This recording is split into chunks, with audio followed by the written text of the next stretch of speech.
Paano kung kayang palaguin ng mga magsasaka ang mas malulusog na pananim, dagdagan ng ani at sabay na maprotektahan ang kalikasan? Posible ba iyon? Oo, at yan mismo ang hatid ng Biotop, ang microbial inoculant organic fertilizer na dinisenyo para tulungan ang mga magsasaka at ang kalikasan ng sabay. Sa buong mundo, iisa ang kwento ng mga magsasaka. Araw-araw silang nagsusumikap upang magtanim, mag-alaga at mag-ani ng pagkain para sa ating lahat. Ngunit sa likod ng kanilang sakripisyo, hindi madali ang mga hamon na kinakaharap nila. Marami ang napipilitang gumamit ng mga kemikal na pataba at pestisidyo upang mas mabilis ang paglago at mas mataas ang ani. Ngunit kapalit nito ay ang unti-unting pagkasira ng lupa, pagbaba ng sustansya ng mga pananim at panganib sa kapaligiran. Sa kabilang banda, ang iba naman ay pumipili ng organikong paraan. Mas ligtas ito at mas maganda para sa kalikasan. Ngunit madalas kulang ang ani upang makasapat sa pangangailangan ng kanilang pamilya at kita. Ito ang mahirap na desisyon na araw-araw na kinakaharap ng magsasaka, ani laban sa kalikasan o kalikasan laban sa ani. Ngunit kailangan ba talaga nilang pumili? Narito ang Biotop, isang makabagong solusyon na nagbibigay ng produktibo at napapanatiling pagsasaka. Hindi ito basta-bastang pataba. Isa itong microbial inoculant organic fertilizer na naglalaman ng mahigit 1.0 bilyong CFU bawat gramo ng mga kapaki-pakinabang na mikrobyo at 100% organikong bagay. Isipin mo, milyon-milyong maliliit na magsasaka ang nagtatrabaho sa mismong lupa ng iyong taniman. Ang mga mikrobyong ito ay nagbubukas ng sustansya, nagpapatibay sa buto, nagpapalago ng ugat at lumalaban sa mga sakit. Sa halip na labanan ang kalikasan, nakikipagtulungan ang Biotop dito. Mas mabuting pagsibol ng butil.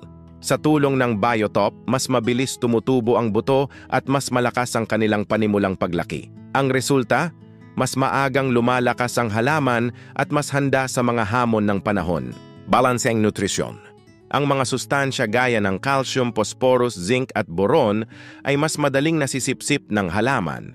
Hindi nasayang ang lupa at abono dahil Biotop ang gumagawa ng paraan para siguradong maabot ng halaman ang kanilang kailangan. Mas malakas na ugat, pinapalalim ng Biotop ang pag-ugat ng halaman. Kapag malalim ang ugat, mas kaya nitong sumipsip ng tubig at sustansya. Kahit tagtuyot, mas tumatagal at mas matibay ang mga pananim. Protection laban sa sakit.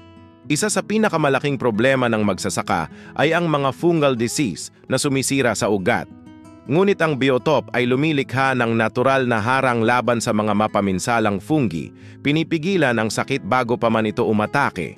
Ano ang ibig sabihin nito para sa ating mga magsasaka? Hindi na kailangang umasa ng husto sa kemikal na pataba at pestisidyo. Mas nagiging ligtas at handa ang lupa para sa pangmatagalang ani.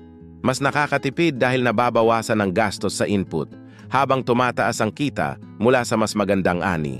At higit sa lahat, nagagawa nilang magtanim ng pagkain na ligtas, malusog at makakalikasan.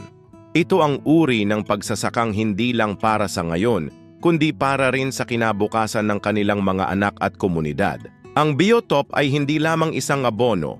Isa itong kilusan para sa pagbabago ng sistema ng pagsasaka. Ito ay panawagan na buuin muli ang masustansyang lupa, magtanim ng masustansyang pagkain, at bumuo ng mas matibay na pamayanan. Kapag malusog ang lupa, malusog ang pagkain. Kapag malusog ang pagkain, mas malusog ang tao. At kapag masaya at masagana ang mga magsasaka, mas maunlad ang buong komunidad. Sa madaling salita, kapag umuunlad ang mga magsasaka, gumagaling din ang kalikasan at panalo tayong lahat. Kung naniniwala ka sa napapanatiling pagsasaka at nais mong makita ang mga magsasaka na umuunlad ng hindi sinisira ang kalikasan, alamin pa ang tungkol sa Biotop. Sama-sama tayong magtanim ng masustansyang pagkain, mas matatag na komunidad at mas luntiang kinabukasan.